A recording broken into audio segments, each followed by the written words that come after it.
یک شبی مجنون نمازش را شکست، بی وضو در کوچه لیلا نشست. عشق آن شب مستش کرده بود، فارغ از جام الستش کرده بود. سجده‌ای زد بر لب درگاه او، پر ز لیلا شد دل پر آه او.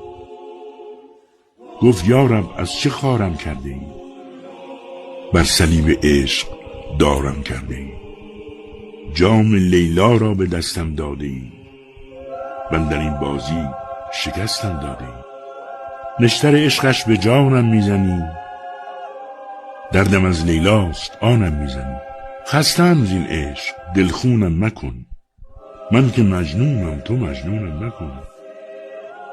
مرد این بازیچه دیگر نیستم، این تو و لیلای تو من نیستم.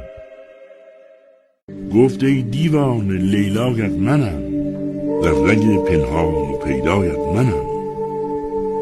سالها با جور لیلا ساختی، من کنارت بودم و نشناختی.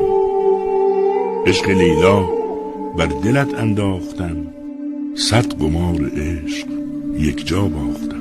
کردمت آواره صحرا نشد، گفتم عاقل میشوی اما نشد. سوختم در حسرت یک یاربت، غیر لیلا بر نیامد از لبت.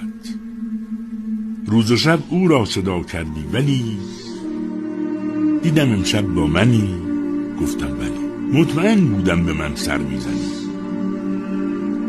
در حریم خانه‌ام در میزنی.